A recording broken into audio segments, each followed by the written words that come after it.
Hey friends, welcome back. Shubh Classes. I am Amit Mishra and you are watching Shubh Classes. Please like, subscribe and share.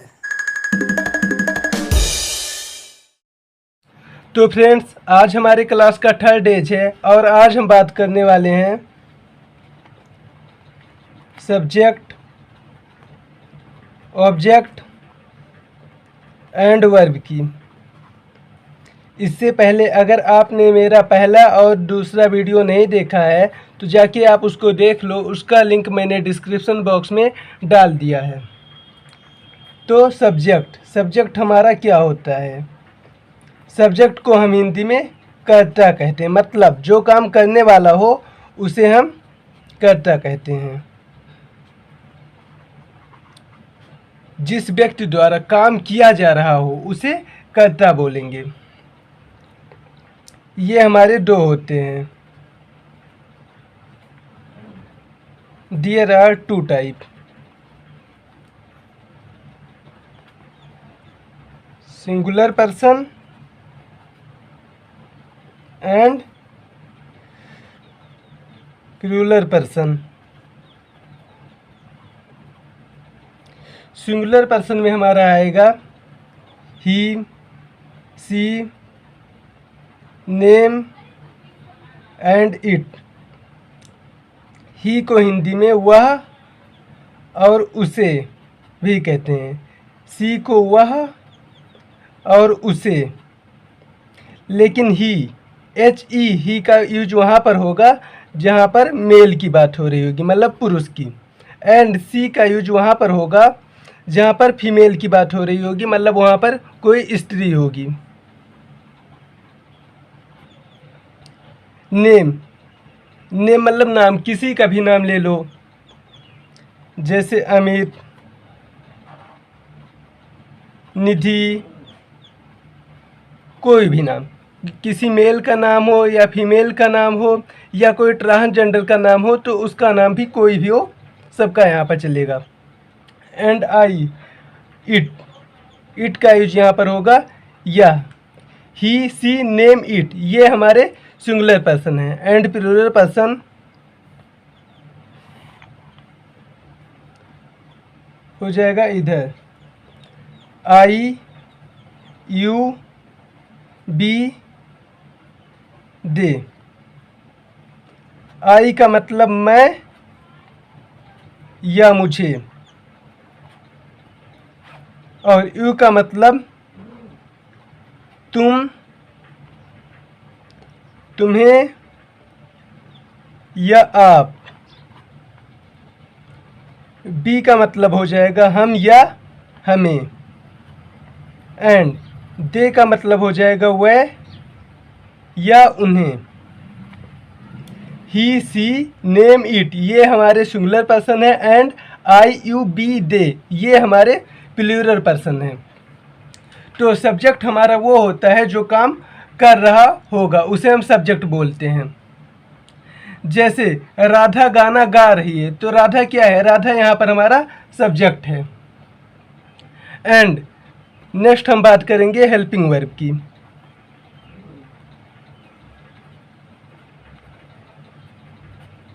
Helping verb can, could, should, would, may, might, must, has, have, is, am, are, was, will, shall, be, being and been, ये सब हमारे helping verb हैं। Can, could, should, would, may, might, must, has, have, is, am, are, was, will, shall, be, being, been, ये हमारे helping verb हो गए। And अब हम बात करेंगे वर्ब की। वर्ब मतलब होता है क्रिया या काम। जैसे राधा गाना गा रही है, राधा तो हमारा सब्जेक्ट हो गया, एंड गा रही है, कुछ किया जा रहा है, क्या काम किया जा रहा है, गाने का काम किया जा रहा है, तो वर्ब हमारा यहाँ पर हो गया गाना। ठीक, जैसे भी वर्ब कई होते हैं, come, go, beep, play, end, read, run, walk. ये सब क्या है? ये सब काम है, कोई काम किया जा रहा है। जैसे यहाँ पर आने का काम किया जा रहा है, यहाँ पर जाने का काम किया जा रहा है। बीप मतलब रोना होता है, तो यहाँ पर रोने का काम किया जा रहा है। ऐसे जो हमारा काम किया जा रहा होगा उसे हम वर्ब कहते हैं। एंड नेक्स्ट है ऑब्जेक्ट। इसका मतलब होता है उद्देश्य। ये हमारा हो जाएगा ऑब्जेक्ट। मतलब राधा गाना गा रही है, राधा गाना गा रही है, क्या गा रही है? गाना। तो गाना, गाना यहाँ पर हमारा ऑब्जेक्ट हो जाएगा। एंड गाना हमारा वर्ब है एंड राधा सब्जेक्ट है। ठीक है, गा रही है वर्ब है और गाना कोई मतलब सॉन्ग है। ठीक, तो वो हमारा ऑब्जेक्ट हो जाएगा। और अब हम बात करेंगे सेंटेंस बनाने की रूल। सिंपल सेंटेंस के लिए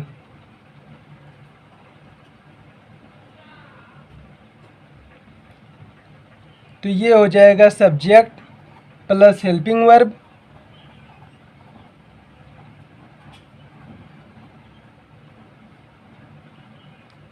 प्लस वर्ब। वर्ब का यहाँ पर फर्स्ट फॉर्म लगेगा एंड देन ऑब्जेक्ट।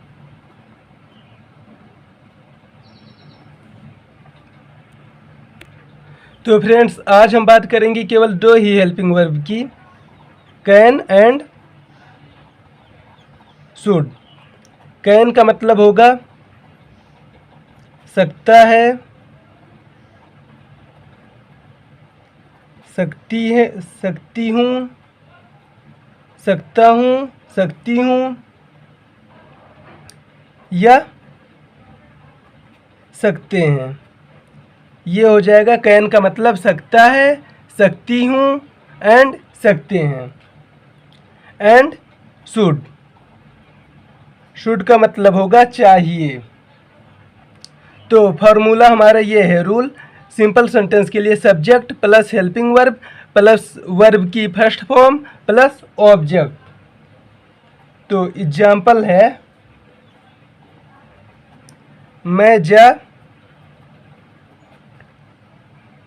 सकता हूँ एंड मुझे जाना चाहिए। मैं जा सकता हूँ, तो मैं यहाँ पर सब्जेक्ट है, तो सबसे पहले हम सब्जेक्ट लिखेंगे आई। मैं का इंग्लिश होगा I and helping verb, helping verb तो जा सकता हूँ, तो कैन, कैन का मतलब है सकता हूँ, तो यहाँ पर आ जाएगा आई कैन। एंड जाना, जाना का इंग्लिश होगा गो और वर्ब का फर्स्ट फॉर्म है गो, तो ये हो जाएगा आई कैन गो, मैं जा सकता हूँ। मुझे जाना चाहिए, आई शुड गो। मुझे, आई एंड जाना चाहिए, हेल्पिंग वर्ब हमारा यहाँ पर आएगा शुड। ठीक है, क्योंकि चाहिए, चाहिए के लिए हम शुड का यूज करेंगे। I should go and verb का फर्स्ट फॉर्म हो जाएगा शुड। एक एग्जाम्पल और देखो,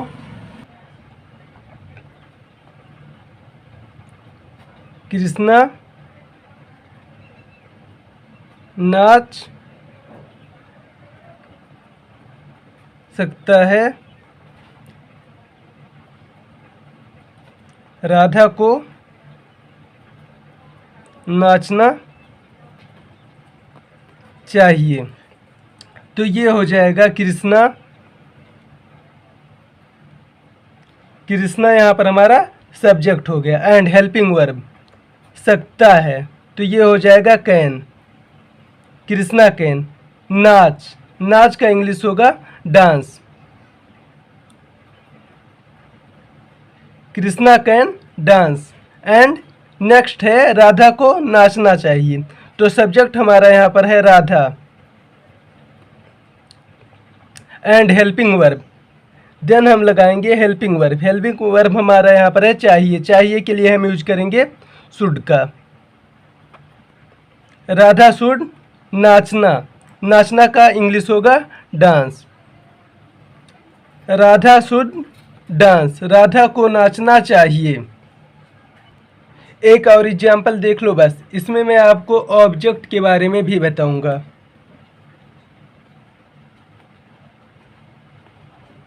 वे स्कूल जा सकते हैं एंड हमें घर जाना चाहिए। तो सब्जेक्ट है हमारा वह, तो हो जाएगा दे। जा सकते हैं एंड हेल्पिंग वर्ब हमारा है सकते, तो इसका इंग्लिश हो जाएगा कैन। दे कैन, जाने की बात हो रही। वर्ब हमारा क्या है गो। जा का इंग्लिश होगा go. They can go to. And object हमारा है स्कूल। वह स्कूल जा सकती है। कहाँ जा सकती है? स्कूल, तो स्कूल हमारा हो जाएगा object. They can go to school. हमें घर जाना चाहिए, सब्जेक्ट हमारा हो जाएगा हमें, तो हो जाएगा बी चाहिए। हेल्पिंग वर्ब का फिर यूज करेंगे, तो ये हो जाएगा चाहिए। चाहिए का इंग्लिश होगा शुड। बी शुड गो, जाना का इंग्लिश हो जाएगा गो टू होम, घर जाना चाहिए, तो घर हमारा यहाँ पर हो जाएगा object. We should go to home. तो फ्रेंड्स, आज हमारा क्लास यहीं पे समाप्त होता है, और कल मैं आपको बताऊंगा सेंटेंस के बारे में। उसमें होगा affirmative sentence, negative sentence and interrogative sentence. लेकिन जाने से पहले कुछ मैं आपको होमवर्क देना चाहता हूँ, वो आप लोग कर लेना, और फिर उसके बाद में करने के बाद में उसको कमेंट सेक्शन में डाल देना। जहाँ पर भी गलती हुई होगी वहाँ पर मैं आप लोगों को बता दूँगा। तो ये है आप लोगों का आज का होमवर्क, इसे आप लोग एक बार ज़रूर करना।